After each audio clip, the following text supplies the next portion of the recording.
welcome back everyone. I hope you enjoyed part 1 of our discussion on paragraph writing. In part 1, we explored the basics about paragraph writing. Now in part 2, we will continue our journey by diving deeper into the structure of a paragraph. Structure of a paragraph. A well-structured paragraph is like a mini essay. It has a beginning, middle and end. It consists of 3 major parts. The very first one is the topic sentence, second are the supporting sentences, then the concluding sentence. Each part plays an important role in organizing ideas clearly and making the paragraph easy to read and understand. Let's discuss the very first part of a paragraph, the very first element of the structure of a paragraph, which is the topic sentence. The topic sentence is also known as the opening of the paragraph and the main idea of the paragraph, which is represented in the first sentence. A well-written paragraph is the fundamental building block of any piece of writing, whether it's an essay, article or report. At its core, a paragraph is a group of related sentences that develop a single main idea. The structure of a paragraph typically begins with a topic sentence, which clearly states the central idea or focus of the paragraph. This sentence sets the tone and direction, giving the reader a clear understanding of what to expect from a paragraph. A good topic sentence is usually specific, it is concise and directly tied to the overall thesis or purpose of the piece of writing. The topic sentence is the most important sentence in a paragraph, as it just gives the highlight of the whole paragraph. It introduces the main idea and tells the reader what the paragraph is about. Think of it as a road sign that guides readers on what to expect. It introduces the central idea. The topic sentence gives a clear idea of what the whole paragraph will discuss. The topic sentence is usually considered as the first sentence of the paragraph, as it normally comes at the start of the paragraph to immediately set the focus.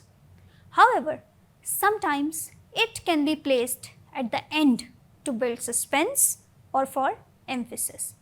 It must be clear, it must be specific and focused. How? Like, it should avoid vague or overly broad statements. A good topic sentence should express one main point only. For example, weak topic sentence could be, education is important for everyone. This is too broad and too general for a topic sentence. If we have to convert it into a strong topic sentence, it could be, online education has become increasingly popular in recent years. This sentence is more clear, more specific and more focused. Another example, like if we are writing a topic sentence for an argumentative paragraph. Example, government regulations are essential for protecting the environment from corporate exploitation. This sets up an argument and hints at what kind of support will follow, probably examples of regulations and environmental concerns.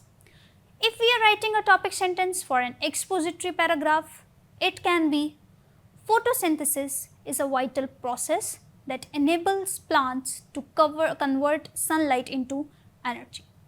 This clearly states the topic and signals that the paragraph will explain how photosynthesis works or why it's important. If we are writing topic sentence for a descriptive paragraph, it could be, the old library had an eerie charm that made it unforgettable. This introduces a setting and mood, preparing the reader for sensory or visual details. There are some tips for writing a strong topic sentence, which are that you should make it very specific, not general, not too broad. It should avoid including supporting details. Save those for later sentences. Ensure it matches the purpose of the whole paragraph. Second part of a paragraph are the supporting sentences, which can be described as the explanation and development of the topic sentence. Once the main idea is introduced, you must explain and support it. This is where supporting sentences come in. They build the body of the paragraph and make the idea convincing. Following the topic sentence are the supporting sentences which form the body of the paragraph. These sentences provide evidence, provide examples, facts or details that explain or prove the main idea which was introduced in the topic sentence. The quality and clarity of these supporting sentences are crucial as they help to build the reader's understanding and trust in the writer's argument or narrative. Depending on the purpose of the paragraph, the support should come in the form of statistics, anecdotes, logical reasoning, or descriptive imagery. Each supporting sentence should be relevant and contribute to the development of the paragraph's central idea. Explain or elaborate on the topic sentence. Each supporting sentence should connect directly to the main idea which was presented in the topic sentence. Provide evidence or details. Use facts, examples, statistics, explanations, or real life experiences. It should be usually between 3 to 5 sentences. Depending on the paragraph's length and complexity, there may be more. For example, if the topic sentence is technology has transformed the way people communicate in the modern world, the supporting sentences for that topic sentence could be: instant messaging apps and video calls allow people to connect with others across the globe in real time. Social media platforms have made it easy to share updates, photos, and news with large audiences instantly. Email has largely replaced traditional mail for both personal and professional communication. Like these could be all the supporting sentences for the topic sentence which we have discussed earlier. So what kind of support we can use? The support we can use can be of the facts. For example, more than 60% of students in the US have taken at least one online course. For instance, many people in rural areas rely on online learning to access higher education. These are the facts which we can give in order to write supporting details. Statistics or data. For example, the number of online degree programs has tripled over the past decade. Explanation or reasoning can also be presented in the supporting sentences. For example, this flexibility allows students to balance education with work and family responsibilities. Often, a strong paragraph also includes analysis or explanation following the supporting details. This part interprets the evidence and shows how it connects to the topic sentence. Without this explanation, the paragraph may feel like a list of unrelated facts which are not connected to one another. Analysis deepens the reader's understanding and helps clarify why the information provided matters. It's especially important in academic or persuasive writing, where the writer must not only present information but also make sense of it in a way that supports a larger argument. So what are the common mistakes which we have to avoid? Include irrelevant details that don't support the main idea. Repeating the same point without adding depth or explanation. Jumping between unrelated ideas which makes the paragraph confusing. The very last part of the structure of a paragraph are the concluding sentence, and these are also the closing thoughts of the paragraph. Every good paragraph should end smoothly, just like a movie or story has an ending.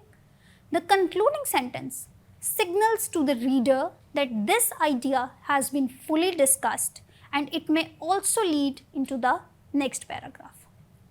A paragraph may conclude with a concluding sentence which wraps up the discussion and reinforces the the main point. This sentence can also serve as a transition to the next paragraph by hinting at what's coming next. While not always necessary, especially in shorter paragraphs or narrative writing, a concluding sentence can provide closure and help maintain the flow of ideas in longer texts. Overall, the structure of a paragraph is designed to guide the reader smoothly from one idea to the next, ensuring clarity, coherence, and logical progression. For example, if we have the topic on healthy eating, conclusion sentence could be, therefore, making nutritious food choices is a key step toward a longer, healthier life. Another example, that if we have a topic of importance of education, the concluding sentence can be, ultimately, education opens doors to opportunities, empowers individuals, and contributes to the growth of society. Like, these are some of the examples how the topic concluding sentences can be written. Concluding sentence summarizes the main idea. It restates the central point without copying the topic sentence word for word. Like, we do not copy the topic sentence, we restate the main idea in the conclusion. It provides closure to the paragraph. It wraps up the discussion neatly, so the reader knows the paragraph is complete. It can include a transition, like a transition word. Sometimes it introduces the next idea to create a logical flow between paragraphs. How we can write a strong conclusion? Like, what are the tips? What should be avoided in order to write a strong conclusion?